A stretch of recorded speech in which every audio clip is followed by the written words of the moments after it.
Graça e Paz, Missão Praia da Costa. Eu sou a pastora Thalita Pereira, aqui da Igreja do Amor, em Paulista, Pernambuco, no Grande Recife. É uma alegria muito grande chegar até você e ministrar a palavra do Senhor aí. Mesmo que distantes presencialmente, nós estamos juntos em coração e de maneira online. Eu amo muito vocês, os pastores de vocês, a igreja de vocês. Para mim é uma honra poder falar nesse culto e trazer um pouco daquilo que Deus colocou no meu coração. Hoje eu quero ministrar sobre qual é a solução que Deus tem para que eu e você sejamos um agente de transformação no mundo. Nós estamos vivendo dias difíceis, como diz a Bíblia, tempos trabalhosos.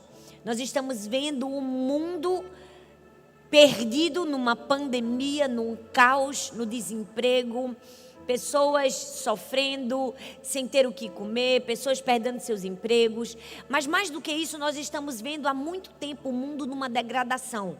Injustiça social, indiferença, agonia, medos. A gente já viu tanta coisa ruim. Principalmente aqui no Brasil, a gente já viu o índio ser queimado vivo, a gente já viu bebês, idosos serem espancados, a gente já viu tantas tragédias. E estamos vivendo um momento assim, desesperador, se é assim que nós podemos dizer, não somente no Brasil, mas sobretudo no mundo. E eu queria trazer no texto de Neemias, qual é a solução que Deus tem para o mundo? O que eu e você podemos fazer para mudarmos o mundo? A Bíblia diz no livro de Neemias, capítulo 1, o verso de 1 ao 11, se você puder, eu peço que você abra, por favor. Neemias, capítulo 1, do verso 1 ao 11, diz assim: Palavras de Neemias, filho de Acalias. No mês de Quisleu, no 20º ano, enquanto eu estava na cidade de Suzã, Anani, um dos meus irmãos, veio de Judá com alguns outros homens e lhes perguntei acerca dos judeus que restaram, os sobreviventes do cativeiro, e também sobre Jerusalém. E eles me responderam: aqueles que sobreviveram ao cativeiro e estão lá na província passam por grande sofrimento e humilhação. O muro de Jerusalém foi derrubado e as suas portas foram destruídas pelo fogo. Quando ouvi essas coisas, sentei-me e chorei, e passei dias lamentando e jejuando e orando ao Deus dos céus. Então eu disse: Senhor, Deus dos céus, Deus grande e temível e fiel à aliança, e misericordioso com os que amam e obedecem os teus mandamentos, que os teus ouvidos estejam atentos e os teus olhos estejam abertos para a oração que o teu servo está fazendo diante de ti, dia e noite, em favor dos teus servos, o povo de Israel. Confesso o pecado que nós, os israelitas, temos cometido contra ti. Sim, eu e o meu povo temos pecado. Agimos de forma corrupta e vergonhosa contra ti, e não temos obedecido aos mandamentos, aos decretos e às leis que deste ao teu povo, a teu servo Moisés. Lembra-te agora do que disseste a Moisés, teu servo. Se vocês forem infiéis, eu os espalharei entre as nações. Mas se voltarem a mim e obedecerem aos meus mandamentos e os puserem em prática, mesmo que vocês estejam espalhados pelos lugares mais distantes debaixo do céu, de lá eu os reunirei e os trarei para o lugar que escolhi para estabelecer o meu nome. Estes são os teus servos, teu povo. Tu os resgataste com teu grande poder e com teu braço forte. Senhor, que os teus ouvidos estejam atentos à oração deste teu servo e à oração dos teus servos que têm prazer em temer o teu nome. Faze hoje com que este teu servo seja bem-sucedido, concedendo-lhe benevolência deste homem. E nessa época eu era copeiro do rei. Vamos orar? Senhor, muito obrigada pela tua palavra, Pai. Tua palavra nos ensina, nos direciona, nos corrige. Nós amamos a tua palavra, nós amamos o Senhor. Queremos ouvir a tua voz, queremos conhecer o teu coração. Queremos ser guiados pelo teu propósito, pela tua finalidade e os teus sonhos para nós aqui na terra. Faz de cada um de nós que estamos aqui, Senhor, cada um em suas casas, mas juntos, unidos em oração, que sejamos um agente de transformação no mundo, que sejamos avivalistas, que sejamos um Neemias na nossa geração. Nós te oramos e te agradecemos no nome de Jesus. Amém, amém. Esse texto nos fala sobre um momento muito difícil na história de Israel. Talvez um momento como esse que nós estamos enfrentando, um momento de muitas dificuldades, de muita dor e sofrimento. O povo estava cativo, o povo estava sofrendo. Então, Neemias se levanta como alguém que escolheu ser participante de mudar uma história, de mudar uma geração, de mudar uma nação. Muito parecido com esse momento que nós estamos vivendo. Esse momento nos mostra que cada um de nós, pessoalmente, como nação e como mundo, estamos precisando de um avivamento. E muitas pessoas, infelizmente e erroneamente, pensam que avivamento é só curas, milagres, sinais e maravilhas. Na verdade, avivamento é muito mais do que isso. Avivamento é transformação de realidade. Avivamento é mudança. Mudança de mente, mudança de comportamento. Todos nós precisamos buscar um verdadeiro avivamento. Buscarmos sermos agentes para transformar o mundo. A gente tem esse sonho desde criancinha. Quando a gente era bem pequenininho, tenho certeza que todo mundo aqui sonhou. Eu quero mudar o mundo. E eu espero que esse sonho esteja ainda vivo no seu coração. Que ele não tenha morrido quando você se tornou adulto.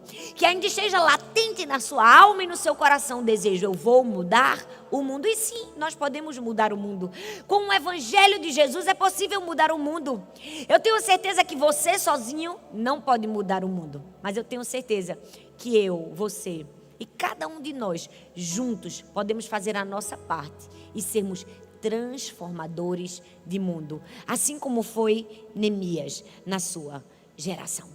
A gente sempre ouve dizer que a igreja de Deus, que a igreja de Cristo é como uma agência do reino de Deus no mundo. E é verdade. A igreja, nós, a instituição, nós somos uma agência do reino de Deus no mundo. É como se todo mundo estivesse trabalhando para Deus. Talvez você hoje está desempregado no seu emprego na terra, mas você tem emprego, meu filho, você trabalha para Deus. Todos nós aqui temos um emprego garantido. A gente está trabalhando para Jesus. Desde o momento que a gente acordou até o momento que a gente vai dormir. Por quê? Porque a igreja é isso. A igreja é a agência do reino de Deus no mundo. A gente está trabalhando para implantar o reino de Deus aqui na terra. Esse é o nosso trabalho. Essa é a nossa importância. A igreja de Cristo Jesus é como um lírio que cresce no meio do lodo, da sujeira, da lama. A igreja é santa no mundo corrupto. A igreja é aquela levantada para transformar, para fazer a diferença, para deixar perfume, para salgar. E hoje eu quero compartilhar com você algumas lições que nós vemos nesse texto, de como nós podemos ser um agente de transformação no mundo. Esse texto que a gente leu fala do terrível contexto de destruição de Jerusalém e do templo do Senhor por Nabucodonosor. Se você ler o livro de 2 Reis, você vai ver que o templo havia sido destruído e depois de um grande massacre, os sobreviventes haviam sido levados como escravos na Babilônia. Só ficaram poucos, muito pobres em Judá. Então, um homem decide fazer uma pergunta, Neemias. Ele decide saber como está a situação da cidade e do povo.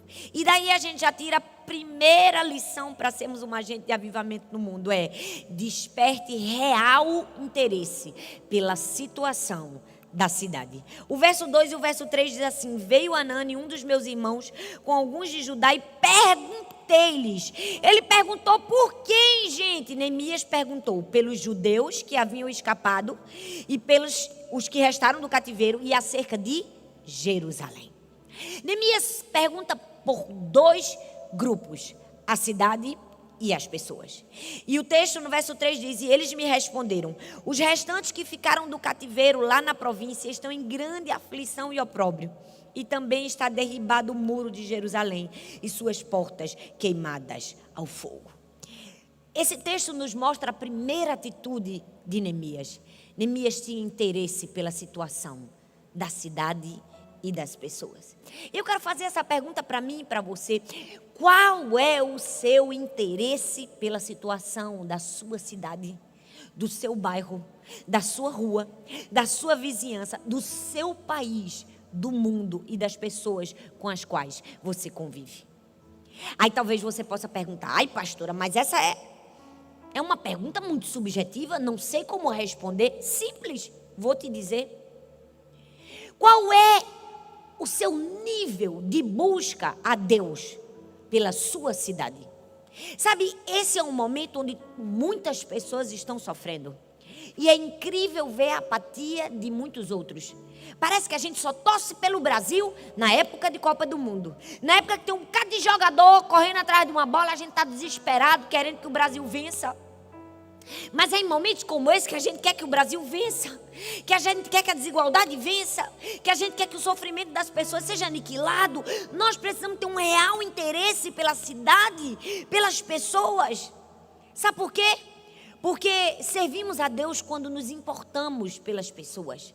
Quando servimos a nossa cidade, servimos as pessoas. E quando servimos as pessoas, servimos a Deus.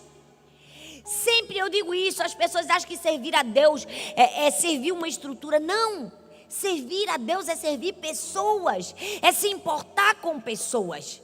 E sabe, Neemias nos dá uma lição, ele diz como estão as pessoas que restaram. Como está a cidade? E esse é o nosso papel como igreja. Nós precisamos ter interesse. Tem que doer na gente. A gente tem que se preocupar com a nossa cidade, com o nosso bairro. Se você passa por uma prostituta e só vê ela sem enxergar a pessoa que está ali por trás sofrendo, talvez você não tenha interesse. Se você está acostumado a olhar para o mendigo e olhar e passar a vista e ficar do mesmo jeito, talvez você não tenha real interesse.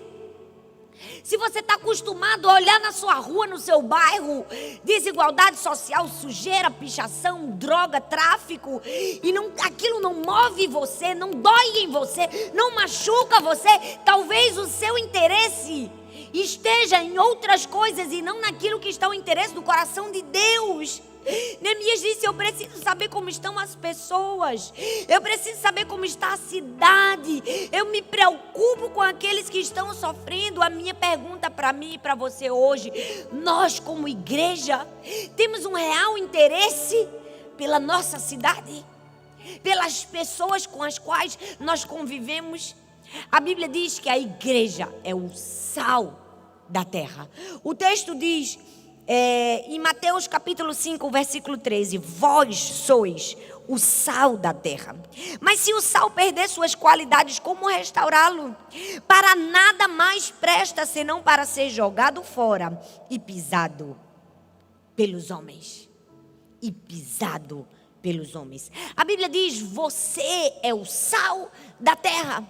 E eu não sei se você sabe, mas o sal tem uma propriedade de preservação.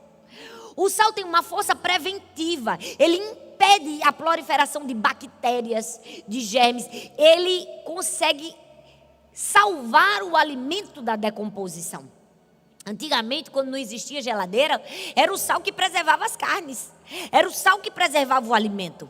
E se a Bíblia diz que nós somos o sal da terra, é porque dentro de nós existe uma força preventiva. Ei, nós precisamos ser a força preventiva no mundo. Nós precisamos inibir a proliferação das bactérias, da corrupção, da maldade, da indiferença. Ei, será que nós temos inibido realmente? Essa é a pergunta que eu faço para mim e para você. Porque muitas vezes a gente acha que a gente é o sal da igreja. E nós não fomos escolhidos para salgar dentro de um templo simplesmente. A Bíblia diz que nós somos o sal da terra. É no meio do mundo sujo, podre. É no meio de tanta corrupção que nós precisamos mostrar honestidade. É no meio de tanta degradação familiar que nós precisamos mostrar o equilíbrio, o amor da família. É no meio de tanta desonestidade que nós precisamos mostrar honestidade.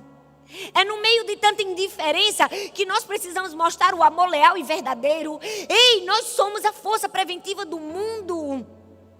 Nós estamos aqui como um elemento séptico, aquele que limpa, que inibe a proliferação do mal. E a cidade é nossa responsabilidade. Seu bairro é sua responsabilidade. Sua rua é sua responsabilidade. sua igreja, sua nação, as pessoas com as quais você convive. Por quê? Porque nós precisamos ter um real interesse pela cidade e pelas pessoas. O problema é que muitas vezes, como igreja, não estamos inibindo muitas coisas. Estamos fazendo, não é, um meio termo, estamos cobrindo um dos olhos e fingindo que não estamos vendo, quando na verdade nós precisamos enxergar aquilo que Deus enxerga, ver aquilo que Deus vê. Hoje eu convido a você e a mim para parar e pensar. Nesses tempos de pandemia, você está trancado dentro da sua casa. Eu sei que tem sido dias difíceis, mas eu me pergunto, como estão os moradores de rua? Como estão as pessoas que não têm uma casa? Como está o vendedor de picolé, a vendedora de cocada, que perdeu seu rendimento, que não tem o que levar de comida para a família? Será que eu e você temos nos preocupado com essas pessoas? Será que temos real interesse nessas pessoas? A Bíblia diz que a igreja, no grego é eclésia, ou seja, chamados para fora. Não somos chamados apenas para aqui, para dentro, somos chamados para fazer a diferença no mundo que jaz no maligno, que está perdido na destruição. Hoje eu quero trazer para mim e para você uma palavra de reflexão. Se nós queremos ser agentes de transformação, se eu e você desejamos o avivamento, nós precisamos entender, eu preciso ter real interesse pela situação da cidade, das pessoas. Essa foi a primeira lição que Neemias nos ensinou. E talvez você pare e pense, será que eu realmente tenho tido interesse? Eu não sei como você é conhecido no seu trabalho, no seu prédio, na sua rua. Sabe, quando não obedecemos regras, quando não cumprimos leis, estamos mostrando que somos indiferentes. Sabe, se existe uma lei que naquela fila você tem que obedecer a fila, se você vem de lado e faz o que é errado, você está mostrando indiferença. Se no trânsito você não cumpre as regras, você está mostrando indiferença com sua cidade. Ai, pastora, mas isso é tão elementar. Pois é, mas a gente tem que falar de coisas elementares. Infelizmente, muitas pessoas não cumprem regras elementares. Ei, para sermos um agente de avivamento, a gente tem que ter real interesse pela situação da cidade e das pessoas. Mas não adianta ter só interesse. A segunda lição é, precisamos ter um envolvimento pessoal com os que sofrem.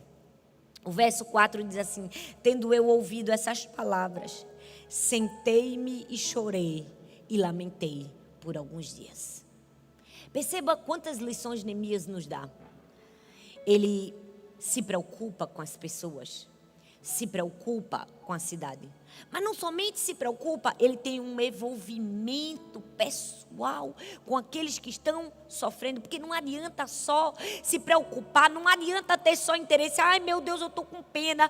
Ai meu Deus, o que será? Não adianta ter só interesse. É necessário ter envolvimento, é preciso fazer alguma coisa. Porque muitas vezes somos aquelas pessoas que temos tantas preocupações, a gente fala, faz discurso bonito, posta nas redes sociais, mas não tem envolvimento. Ei, você precisa ter envolvimento com os que sofrem. Tem muita gente que é muito bom de discurso, tem interesse, fala mal dos políticos, fala mal da prefeitura, né? Fala mal das pessoas, fala que quando entra no transporte público, as pessoas não se levantam, o jovem não levanta para dar o lugar ao idoso, mas você é o primeiro a fingir que está dormindo para não dar o lugar a ninguém. Que adianta? Que envolvimento é esse? Muitas vezes estamos falando mal de tantas pessoas, mas estamos fazendo pior do que elas. Precisamos ter envolvimento com aqueles que sofrem. Neemias chorou e lamentou por dias. Aquilo estava doendo no coração dele. Eu me pergunto se essa pandemia está doendo no meu coração. Eu me pergunto se essa dor generalizada de tantas pessoas está doendo no nosso coração, a ponto de nós termos um envolvimento pessoal, a ponto de fazermos alguma coisa. Quantas cestas básicas, se você tem condições de doar, você doou? Quanto de você tirou para dar a quem não tem? Quanto tempo você gastou orando pelos que sofrem? Precisamos ter um envolvimento pessoal. A história não muda com pessoas que têm interesse, a história muda com pessoas que têm envolvimento. A cidade não se transforma, a realidade não se transforma com simples dor de consciência, mas com fazermos algo pelas pessoas. E talvez você possa estar pensando aí, meu Deus, mas a pastora está me dando uma palavra dura. Não, é uma palavra de amor, é um convite a você ser um transformador de realidades. Neemias foi esse homem que transformou uma realidade. Mas não só Neemias. A Bíblia e a história está recheada de grandes homens e de grandes mulheres que foram pessoas que tiveram envolvimento pessoal com os que sofrem. Com certeza você já ouviu falar da história de Martin Luther King, um pastor norte-americano. Um homem até então comum que resolveu se envolver com a dor das pessoas. Uma mulher chamada Rosa Parks, no ano de 1955, resolveu não se levantar do ônibus para ceder o seu lugar para uma branca. Era uma lei. O negro tinha que se levantar para dar o lugar ao branco. Aquela mulher resolveu dizer não. E por causa disso ela foi presa. Então um homem e mais algumas lideranças resolveram se envolver com a dor de Rosa Parks. Poderiam ter ficado inertes? Poderiam. Poderiam ter deixado aquela situação rolar como estava? Poderiam. Mas resolveram sentir a dor de Rosa Parks e fazer alguma coisa. Precisamos fazer alguma coisa pelos negros nos Estados Unidos. E durante 1 ano e 16 dias, eles lideraram um movimento de resistência não violenta. Eles fizeram o boicote ao ônibus de Montgomery. E por causa desse boicote, depois de 1 ano e 16 dias, a corte americana teve que proibir, teve que declarar crime para discriminação racial no transporte público. Eu me pergunto, se Martin Luther King não tivesse se envolvido com a dor dos negros, quanto tempo mais aquelas pessoas teriam sofrido? Quanto tempo mais aquelas pessoas teriam que se levantar dos seus lugares para dar lugar a outras pessoas que eram consideradas superiores? Você entende que não é o nosso discurso simplesmente que provoca mudanças, mas são as nossas atitudes? Ele tinha um discurso lindo, sim, ele deu um discurso famosíssimo chamado Eu Tenho um Sonho, que com certeza talvez você deve ter ouvido. Ele foi a pessoa mais nova a ganhar o prêmio Nobel pela sua resistência pacífica. Mas por quê? Porque ele resolveu se envolver. Tantos outros homens, sabe, eu amo ler biografias e histórias de pessoas que mudaram o mundo, porque lendo essas histórias eu sou encorajada a fazer algo também. Se você não conhece a história de George Miller, eu convido você a conhecer. Leia a biografia dele, leia sobre ele. Foi um grande homem. Nasceu na Alemanha, mas se converteu numa missão morávia e passou sua vida inteira na Inglaterra, servindo, até o dia que ele morreu. Mas ele é conhecido como um homem que cuidou de crianças órfãs na Inglaterra. E são histórias tão lindas, tão tocantes, daquilo que esse homem sozinho foi capaz de fazer. Eu vou citar para você. Eu anotei aqui do livro que eu li, diz assim, olha, que ele começou com 2 órfãos, mas veja só, ele sozinho conseguiu construir 5 prédios com nada mais, nada menos que 2.000 órfãos, sendo alimentados, vestidos e educados e treinados para o trabalho todos os dias. Ao todo, pelo menos 10.000 órfãos passaram pelos orfanatos durante a sua vida. Só a manutenção desses órfãos custava 26.000 libras no ano. Durante mais de 60 anos de ministério, George Miller iniciou 117 escolas, que educaram mais de 120.000 jovens e órfãos. Ele distribuiu mais de 275.000 Bíblias completas em diferentes idiomas. Sustentou 189 missionários em outros países. E sua equipe de assistentes chegou a contar com 112 pessoas. Isso é avivamento, envolvimento pessoal com os que sofrem. E o que nós temos feito? Qual é o nosso nível de envolvimento com aquelas pessoas que sofrem? Sabe, Deus pode nos levantar de qualquer situação, eu creio. Deus pode nos levantar dessa crise, pode levantar de uma enfermidade, pode. Deus pode levantar a gente da pior queda, do pior erro. Deus só não pode nos levantar das nossas desculpas, das desculpas que nós temos dado para não fazer nada. para sermos meros espectadores, para muitas vezes irmos para a igreja, sentarmos no banco e voltarmos para a nossa casa e trabalharmos durante 6 dias na semana e não oferecermos nossos dons e talentos para servir a Deus na igreja local. Não oferecemos o nosso melhor para talvez mudar a vida de uma pessoa que vai ouvir uma ministração, que vai entrar numa igreja local. Quantas vezes temos tanta resistência de fazer, quando na verdade é um privilégio servir, é um privilégio se envolver com a dor das pessoas. Precisamos ter um envolvimento pessoal com os que sofrem. Mas não somente isso, precisamos, em terceiro lugar, a terceira lição, aceitar um compromisso espiritual pelas pessoas. Sabe, essa é uma palavra propícia para os dias que nós vivemos hoje. Está todo mundo trancado. E a grande maioria das pessoas que não está trabalhando, porque muitas pessoas estão trabalhando, essas pessoas estão em casa. E o que nós temos feito na nossa casa?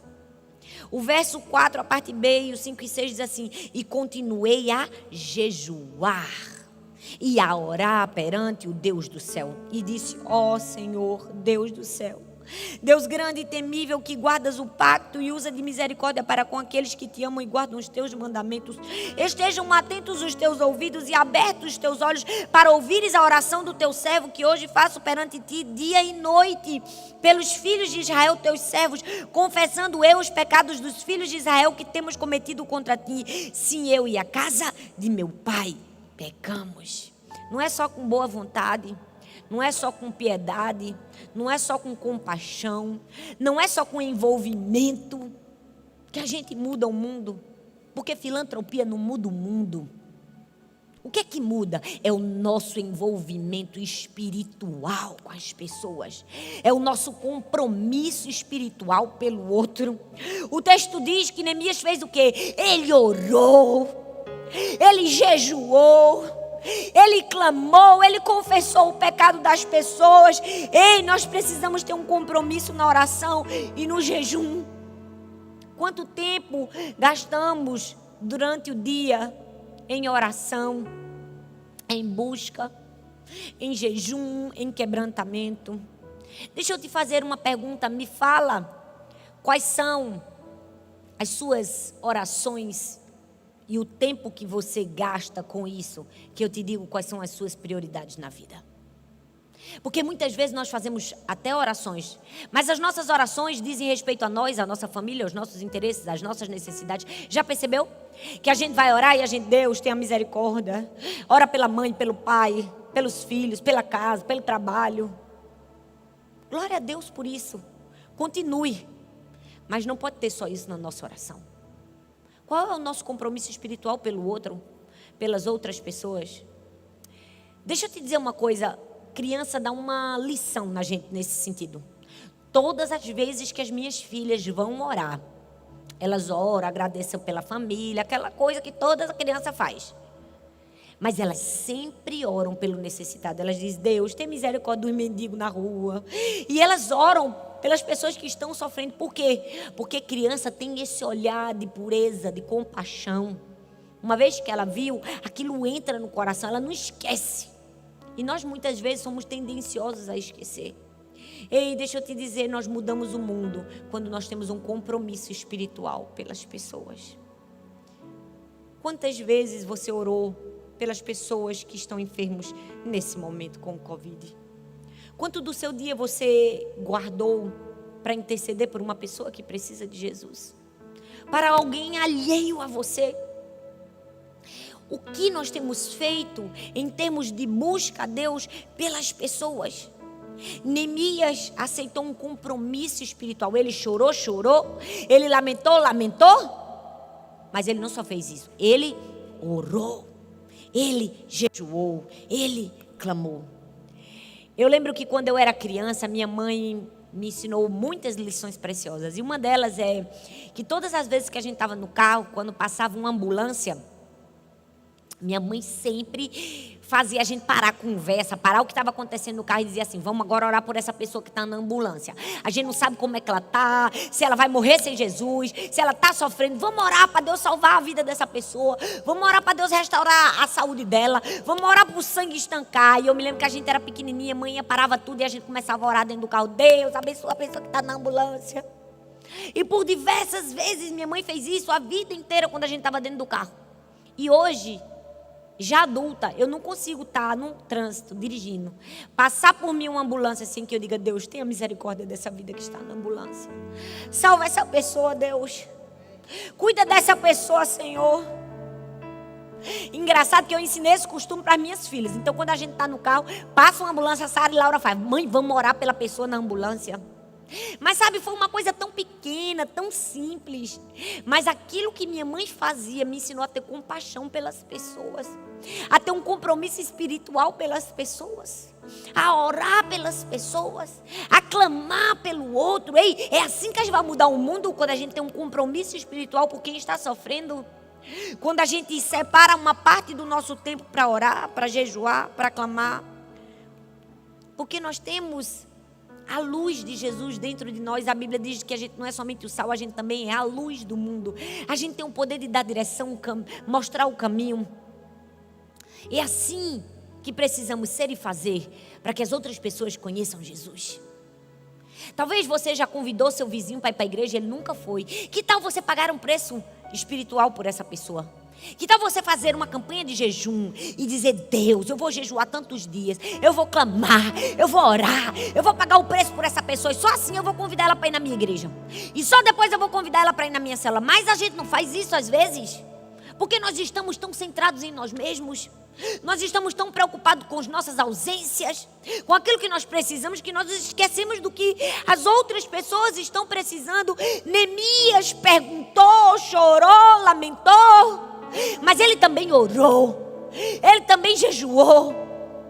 Ele poderia não ter feito nada, ele poderia ter dito: estou nem aí, o povo errou e pecou, e agora está sofrendo as consequências. Mas não, ele se compadeceu, ele pagou um preço e ele nos deixou uma lição que nós precisamos fazer o mesmo.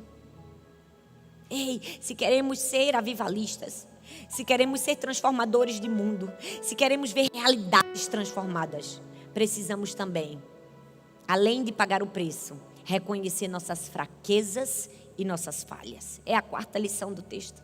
O verso 7 diz assim: Neemias fala para Deus: na verdade, temos procedido perversamente contra ti, e não temos guardado os teus mandamentos, nem os teus estatutos, nem os juízos que ordenastes a teu servo Moisés. Uau! Que lição que Neemias deixou. Deu um tapa na cara da gente, gente. Vamos falar sério? Ele precisava ter feito isso. Olha só o que ele fez. Ele reconheceu fraquezas e falhas dele e dos outros. Era como se ele estivesse pedindo perdão por ele e pelos outros. Ele não colocou-se a si mesmo numa posição de superioridade. Muitas pessoas são incapazes de orar pelo outro e às vezes fazem pior. Apontam o dedo quando o outro está sofrendo e querem fazer de conta que eles são Deus. Isso aí deve ser pecado oculto, ó. Ixi, isso aí deve ter caído, ó. Misericórdia, está com câncer. Meu Deus, eu acho que é castigo de Deus. É vergonhoso falar isso, é triste. Mas ainda existe gente que pensa assim. Ainda existem pessoas que se pensam e se julgam ser melhores do que outras. Ainda tem gente que acha que pessoas que estão sofrendo por causa do seu pecado, de um castigo ou por serem inferiores. E mesmo que isso aconteça, nós nunca podemos nos colocar numa posição de superioridade, porque a Bíblia diz que Deus abate o soberbo, mas dá graça aos humildes. Neemias reconheceu suas fraquezas e falhas. É assim que nós precisamos chegar diante de Deus. A gente tem que dizer: Deus, eu sempre digo assim, antes de pregar, eu disse: Deus, eu reconheço que de mim mesmo não tenho nada para oferecer, mas o Senhor tem. Então aquilo que o Senhor tem, bota na minha boca para eu dizer. Porque diante de Deus e diante das pessoas precisamos chegar em humildade. Reconhecemos que precisamos de Deus, reconhecendo a nossa dependência. Não existem pessoas que precisam mais de Jesus do que outras. Todos precisamos de Jesus. Todos somos carentes da graça de Deus. Todos. O pastor, a ovelha, o maior dos líderes, o menor. Todos somos filhos dependentes do mesmo Pai. Todos somos carentes da mesma graça. Precisamos, como Neemias, reconhecer nossas falhas. Em arrependimento, chegar diante de Deus e dizer assim: ó Deus, nem tem explicação. Não vou te dar nem justificativa. Igual a gente ensina para os filhos da gente quando faz as coisas erradas. Minhas filhas, quando fazem as coisas erradas, eu digo: ó, não me dá justificativa. Somente pede perdão. É assim que a gente tem que chegar diante de Deus. A gente tem que parar de ficar dizendo: é Deus, mas isso aí foi porque fulano se batendo. Ah Deus, eu falei isso por causa disso, daquilo outro. Não podemos chegar diante de Deus com justiça própria. Precisamos chegar diante de Deus com o coração quebrantado, arrependido, como Neemias. Reconheça suas fraquezas e falhas. Quinta lição: veja o mundo com os olhos de Deus. O verso 10 diz assim: eles são teus servos e teu povo, que resgataste com o teu grande poder e com tua mão poderosa. Meu Deus. Quanta lição num texto só, né? Neemias enxergou o mundo com as lentes de Deus. E é assim que nós precisamos enxergar. Com as lentes de Deus. O que foi que Neemias disse? Ele disse assim: esse povo aí que tinha errado, que tinha falhado, que estava todo troncho. Ele disse assim: ó Deus, tem pena desse povo, porque eles são teus servos. Eles são teus filhos. Olha Deus, o Senhor resgatou esse povo com mão poderosa. Era como se Neemias estivesse dizendo assim: Deus, tenha misericórdia, Senhor. Esse povo tudo é bom, é tudo teu filho. Mas quantas vezes nós olhamos com o olhar da crítica, da reprovação? E às vezes fazemos isso até mesmo dentro da nossa casa, na nossa família, ou até dentro da igreja, com os nossos amigos, com os nossos irmãos. Nós precisamos olhar para o mundo com os olhos de Deus, com o olhar de um Criador amoroso, porque, gente, toda pessoa que cria alguma coisa, a sua criação é importante para ela. Você vai ver nossos filhos, minhas filhas assim, elas fazem um desenho. Ai de mim, se elas me derem o maior garrancho do mundo e eu amassar ou então jogar em qualquer canto. Ela vai dizer: mamãe, cadê meu desenho que eu lhe dei? Por quê? Porque foi ela que fez, ela dá valor ao que ela fez. Ei, foi Deus que fez a humanidade, Ele dá valor àquilo que Ele fez. Então nós precisamos olhar com o mesmo amor e com o mesmo olhar do Criador. O olhar de misericórdia, o olhar de paixão, o olhar de amor. Nós precisamos olhar para as pessoas com as lentes de Deus. Esses dias, para ser mais preciso, há 2 dias atrás, eu escrevi um papel. E eu coloquei assim: lentes da generosidade. E eu colei numa área que eu passo muito, na minha casa. Porque Deus falou uma coisa comigo, que eu nunca posso perder a lente da generosidade. Porque sabe o que é que acontece? Às vezes as pessoas são difíceis. Eu não estou dizendo que as pessoas são fáceis. Às vezes as pessoas te julgam. Às vezes as pessoas te exploram. Às vezes as pessoas nem estão interessadas em você. Elas estão interessadas naquilo que você pode dar a elas. E isso às vezes machuca a gente. E faz a gente embaçar a visão. Faz a gente olhar para os outros como se todo mundo fosse farinha do mesmo saco. Como se todo mundo estivesse pensando do mesmo jeito. E eu disse: Deus, nunca deixe eu perder a lente da generosidade. Pensar que cada um está dando o seu melhor, mesmo que não esteja dando. Eu não posso perder essa essência, eu não posso perder essa pureza. Eu não posso perder essa vontade de querer ajudar. Mesmo quando tenha pessoas que estão com outros interesses. As lentes da generosidade. Olhe para o mundo com as lentes de Deus. Com as lentes de um Criador generoso e amoroso. E em último lugar, última lição desse texto: dependa completamente da capacitação de Deus para cumprir essa missão. Hoje você foi convidado a participar de uma missão, a ser alguém que vai mudar o mundo, a ser um avivalista, a ser um Neemias, a ser alguém que vai mudar realidades. Mas você vai, sim, se compadecer, você vai como Neemias chorar. Você vai ter interesse real pelas pessoas, você vai orar, você vai ter preocupação, você vai perguntar, você vai pagar um preço pelas pessoas, você vai enxergar as pessoas com os olhos de Deus. Mas depois que você fizer de tudo isso, você nunca pode se esquecer da sua dependência de Deus. Porque o texto no verso 11 diz assim: Ah, Senhor, que estejam atentos os teus ouvidos à oração do teu servo e à oração dos teus servos, que se deleitam em temer o teu nome. E faze hoje prosperar o teu servo e dá-lhe graça perante esse homem.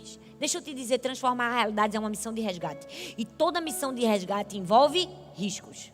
Se você for na sua força, nos seus dons, nos seus talentos, na dependência de si mesmo, dizendo assim: rapaz, Deus me chamou. Não me chamou para ser um pregador do evangelho, eu quero pregar, mas não quer pregar na rua, só quer pregar no púlpito. Cuidado. Deus me chamou para fazer o bem, mas todo mundo tem que ver. Tem que postar, cuidado. Ah, porque eu sou muito bom no que eu faço. Eu sou maravilhoso. Cuidado. Nunca perca a dependência de Deus. O meu marido tem uma frase que ele diz assim: sempre que a gente sobe no altar, a gente sobe no temor, no tremor e na fraqueza. É exatamente assim que a gente precisa ser.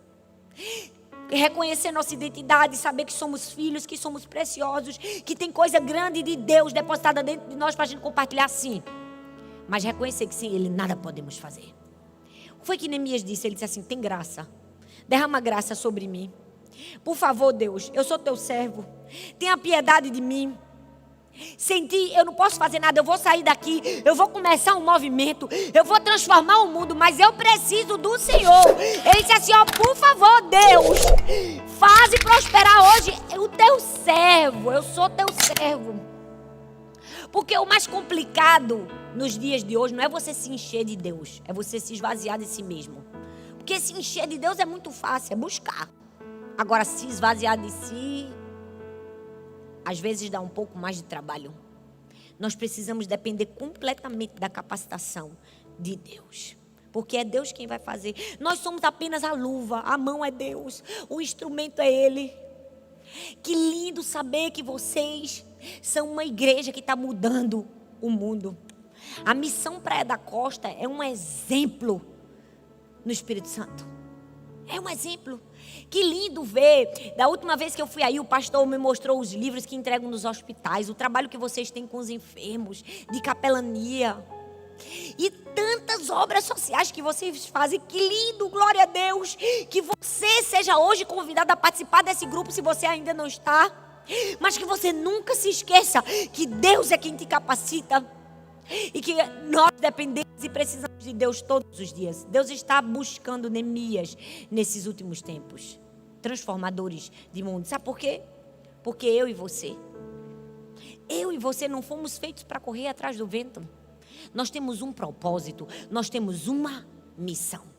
A Bíblia diz em Efésios capítulo 2, versículo 10, porque somos criação de Deus realizada em Cristo Jesus para fazermos boas obras, as quais Deus preparou para que nós as praticássemos.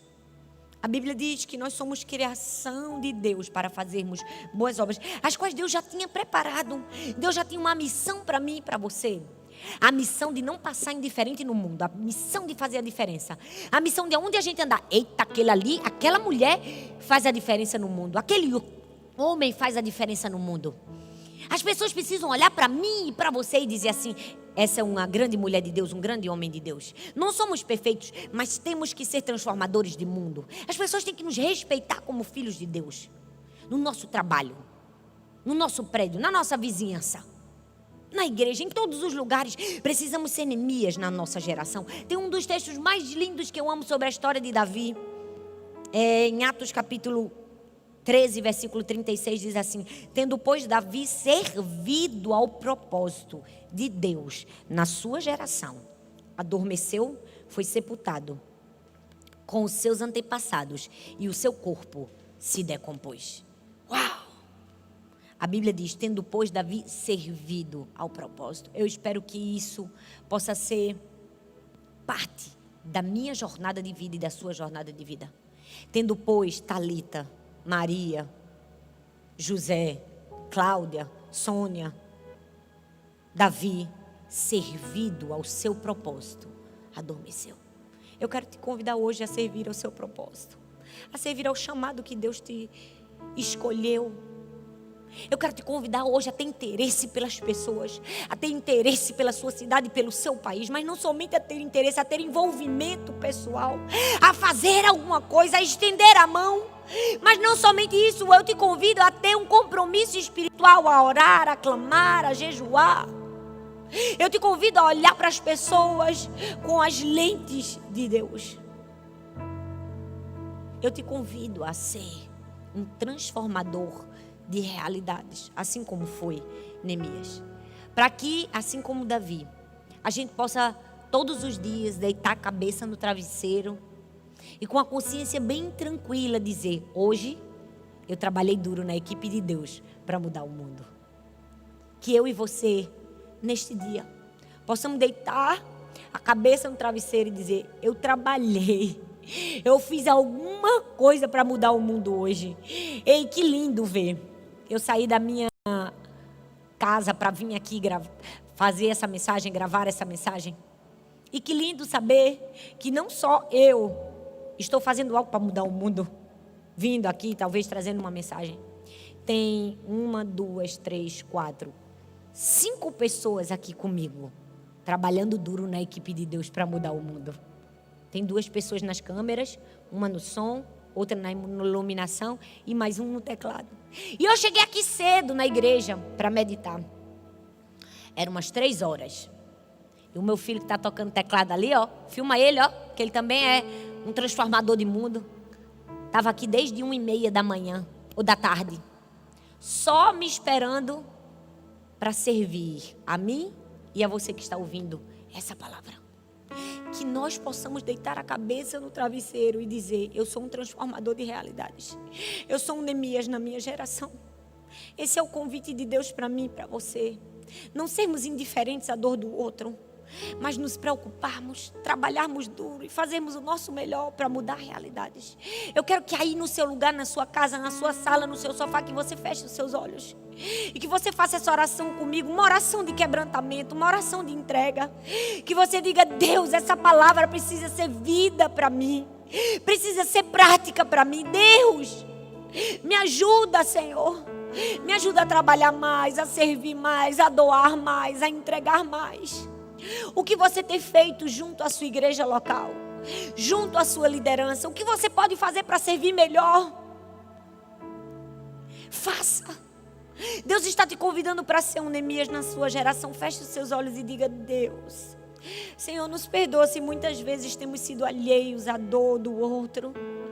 Perdão se muitas vezes temos sido indiferentes. Ou perdão, Senhor, se fazemos isso de maneira esporádica.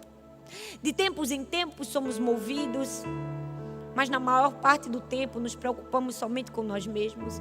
Eu te peço que essa palavra seja uma palavra de reflexão, mas não somente de reflexão, que seja uma palavra de mudança. Que todos nós sejamos aqui tocados para sermos Neemias na nossa geração, para fazermos a diferença, para fazermos parte da equipe de Deus que está mudando o mundo. E que aqui em Recife, Paulista, e lá no Espírito Santo e no Brasil, o Senhor levante um exército poderoso de pessoas dispostas a levar o teu nome, não somente em palavras, mas sobretudo em atitudes.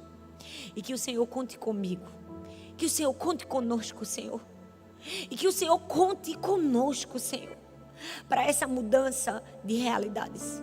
Queremos ver um Brasil diferente. Queremos um Brasil livre da corrupção, livre da fome, livre da miséria, livre da injustiça. E nos levantamos como profetas, nos levantamos como transformadores de mundo. E nós dizemos para o Senhor: conta conosco, Senhor. Conta comigo, conta com cada um de nós. Que sejamos Neemias na nossa geração. E que ao fim da nossa vida a gente possa dizer, como disse o apóstolo Paulo: eu combati o bom combate, completei a carreira e guardei a fé. No nome de Jesus. Amém, amém e amém. Deus te abençoe. Um grande beijo, amo vocês.